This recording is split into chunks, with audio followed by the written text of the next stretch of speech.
আসসালামু আলাইকুম এভরিওয়ান, আশা করছি আপনারা সকলেই অনেক ভালো আছেন। আমি সৌমিত চলে আসলাম আপনাদের মাঝে নতুন আরেকটি ভিডিও নিয়ে। যেহেতু আজকে ঈদের দিন সকাল, প্রথমেই আমি গরুগুলোকে গোসল করানোর মধ্য দিয়ে শুরু করলাম দিনটি। এই যে নামাজ পড়ে এসে এখন ধবলিকে কোরবানি করার জন্য প্রস্তুত করা হচ্ছে। এখানে আমাদের কসাই, ওর নাম বশির, ও প্রতিবারই আমাদের গরু কুরবানি করে থাকে। প্রায় 7-8 বছর যাবত ওই আমাদের কুরবানিগুলো করে থাকে। এই যে আপনারা দেখতেই পাচ্ছেন ধবলি, মানে আমাদের প্রথম থেকেই আমাদের সবচেয়ে প্রিয় একটি গরু ছিল। ওকে কোরবানি করার সময় অনেক কষ্ট লাগছিল, কিন্তু কিছু করার ছিল না। কোরবানি মানেই ত্যাগ, ভালোবাসার জিনিস, পছন্দের জিনিসকে ত্যাগ করা। দেখেন, আপনাদেরকে বলেছিলাম না যে ধবলি এমন ভাবে শুয়েছিল যেমন মনে হচ্ছিল ও কুরবানির জন্য প্রস্তুত। আর এই যে এটি আমাদের ব্ল্যাক ডায়মন্ড, ও খুবই পাগলামি করছিল ওকে কুরবানি করার সময়। দেখেন, ও হাঁটু গেড়ে বসে পড়েছে, মানে আর মুখ দিয়ে এমন সব আওয়াজ করছিল, মানে অন্যরকম মনে হচ্ছিল। এই যে দেখতেই পাচ্ছেন, ওর পায়ের রশিটি ছিঁড়ে ফেলেছে। ও খুবই পাগলামি করেছে, আপনার সামনে দেখতেই পারবেন।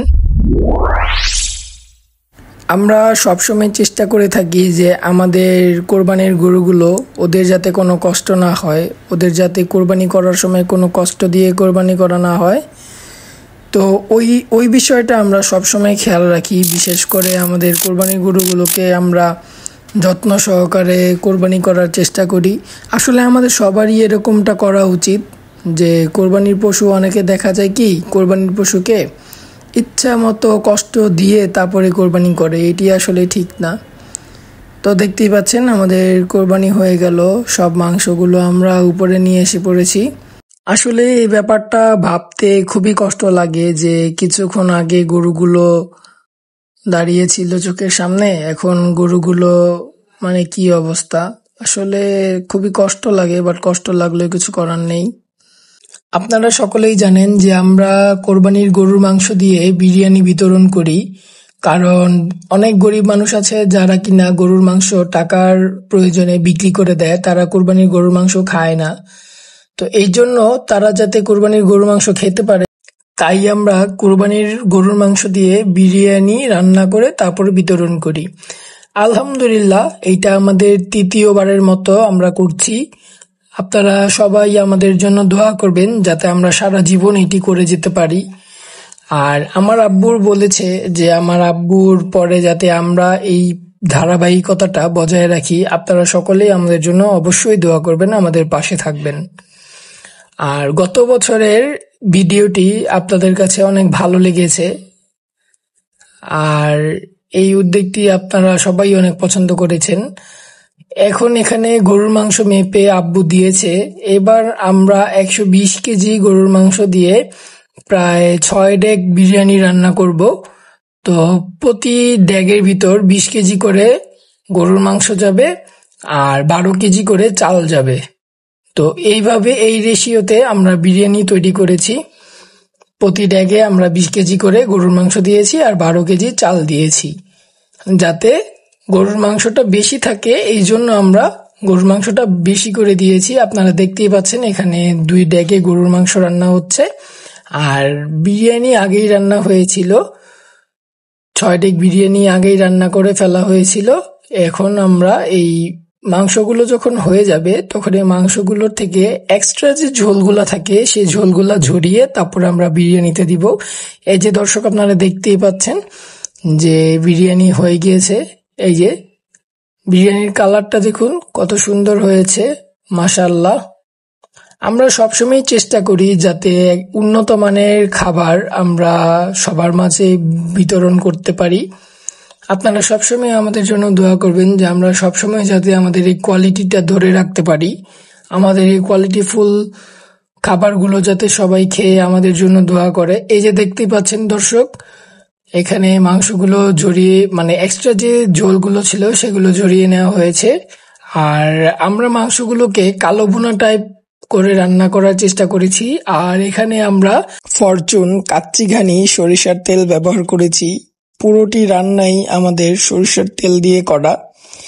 আমরা প্রতিবারই খুবই উৎকৃষ্ট মানের মালামাল ব্যবহার করি বিরিয়ানি রান্না করার জন্য। কারণ আমরা সবসময় চেষ্টা করি যে ভালো কিছু খাওয়ানোর জন্য, কোয়ালিটিফুল কিছু খাওয়ানোর জন্য। তো বন্ধুরা দেখতেই পাচ্ছেন মাংসটি রান্না হচ্ছে। আমার কাছে আমাদের এই আয়োজনটি অনেক ভালো লাগে। আমার আব্বু যে আয়োজনটি করে আসলে খুব ভালো লাগার একটি জায়গা। প্রতিবার এরকম করতে পেরে আমরা আসলেই অনেক আনন্দিত, আমরা আসলেই অনেক গর্বিত যে আমরা উৎকৃষ্ট মানের কিছু খাওয়াতে পারছি। এটা আসলে সবাই দ্বারা সম্ভব হয় না। এখন অনেকেই বলতে পারে যে আমরা শো অফ করছি বা এটা আমাদের শো অফের থেকে আমরা এরকম করি। আসলে না, আমরা কেন দেখাই জানেন? কারণ এই রকম কাজে যাতে আমাদের দেখা দেখি অন্যরাও যাতে এগিয়ে আসে, এর জন্য আমরা দেখিয়ে থাকি। আর এখন দেখতেই পাচ্ছেন এখানে বিরিয়ানিটি কাটা দেওয়া হচ্ছে যাতে মাংস আর পোলাও একসাথে মিলে যায়, তারপর এটি দমে দেওয়া হবে। তো দেখতেই পাচ্ছেন কত সুন্দর করে আমাদের বাবুর্চি মুক্তার আঙ্কেল এটি বিরিয়ানিটির খুব যত্ন সহকারে রান্না করে থাকে। আর দেখতেই পাচ্ছেন বিরিয়ানির কালার কত সুন্দর এসেছে, মাশাআল্লাহ। ওনার হাতের বিরিয়ানি খুব মজা হয়ে থাকে।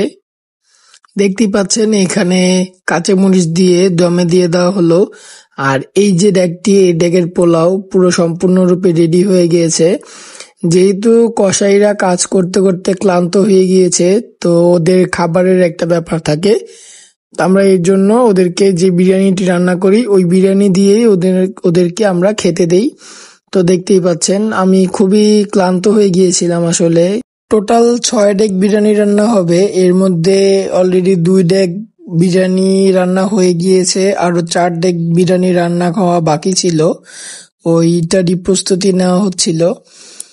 এখানে আপনারা দেখতে পাচ্ছেন এখন আমি প্যাকেজিং করতে বসলাম। আসলে প্যাকেজিং করতে হবে, না করলে তো আসলে সময় মতো কারো কাছে পৌঁছাবে না। আর এখানে আমি এখন এই যে প্যাকেজিং করছিলাম, কারণ নিচে পুরো ভিড় হয়ে গিয়েছিল।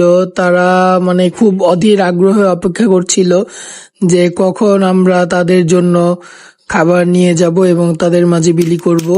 আমার কাছে এই কাজটা অনেক ভালো লাগে, কারণ তাদের মুখে একটা হাসি, সেই হাসিটা মানে পৃথিবীর অন্য কোনো কিছু দিয়ে হাসিটা পাওয়া যায় না। আপনারা দেখতেই পাচ্ছেন যে তারা কতটা খুশি, এবং অন্য কোথাও না গেলেও আমাদের বাসার সামনে তারা অবশ্যই ভিড় করবে, কারণ তারা জানে যে আমরা প্রতিবারই এরকম আয়োজন করে থাকি এবং তারা খুবই অ্যাপ্রিসিয়েট করে ব্যাপারটা। তারা শৃঙ্খলাবদ্ধভাবে এসে তারা নিয়ে যায়। আর বাহিরে যারা দাঁড়িয়ে আছে তারা একের পর এক ভিতরে ঢুকবে। এই যে দেখতেই পাচ্ছেন তারা সারিবদ্ধভাবে দাঁড়িয়ে আছে এবং আমাদেরকে সহযোগিতা করছে। আসলে আমরা বাইরে দাঁড়া করাই না, কারণ বাইরে রিক্সা গাড়ি ঘোড়া অনেক অসুবিধা হয়, অনেক ব্যাপার থাকে। এর কারণে আমরা সবাইকে আগে ভিতরে ঢুকাই, ভিতরে ঢুকিয়ে এনে সবাইকে দাঁড়া করিয়ে একের পর এক সিরিয়াল করে আমরা খাবার বিতরণ করি। অবশ্যই আগে মহিলা বাচ্চা তাদেরকে দেই, কারণ দেখা যায় তাদের অনেক সংসারে কাজকর্ম থাকে, অনেকে সংসার ফেলে আসে, কারো বাসায় অসুস্থ স্বামী থাকে বা কারো বাসায় অসুস্থ শ্বশুর শাশুড়ি থাকে, বাবা মা থাকে। আর পুরুষ মানুষদেরকে আমরা একটু পরেই দেই, আপনারা দেখতেই পাচ্ছেন এই যে। আর কাউকে আমরা লাইন ভঙ্গভাবে দিই না, যে আগে আসবে সে লাইনে থেকে লাইন ধরে তারপর নিয়ে যাবে। আমরা আসলে সবকিছু শৃঙ্খলভাবে করার চেষ্টা করে থাকি। আর আমরা বিরিয়ানির প্যাকেটের সাথে একটি করে পানিও দিয়ে থাকি। ওই যে দেখতেই পাচ্ছেন ওইখানে আমার কাকু পানি দিচ্ছে, আর আমার আব্বু ওখানে দাঁড়িয়ে আছে, দাঁড়িয়ে দেখছে যে সবকিছু আমরা ঠিকভাবে করতে পারছি কিনা। এই যে আস্তে আস্তে আমরা সকলকে দেওয়া প্রায় শেষ হয়ে গিয়েছে, আর সবাই সারিবদ্ধভাবে শৃঙ্খলভাবে যার যার খাবার নিয়ে চলে যাচ্ছে। আলহামদুলিল্লাহ, খুব সফলভাবে আমাদের কুরবানিটা শেষ হলো। আপনারা সবাই আমাদের জন্য দোয়া করবেন যাতে আল্লাহ আমাদের কুরবানি কবুল করে, আর আল্লাহ যেন সবার কুরবানি কবুল করে। ভিডিওটি ভালো লেগে থাকলে অবশ্যই লাইক, কমেন্ট, শেয়ার করবেন এবং আমাদের চ্যানেলটি সাবস্ক্রাইব করতে ভুলবেন না। আপনাদের একটি সাবস্ক্রাইব আমাদেরকে অনুপ্রাণিত করে নতুন আরো ভিডিও করার জন্য। সবাই ভালো থাকবেন, সুস্থ থাকবেন। আসসালামু আলাইকুম। আল্লাহ হাফেজ।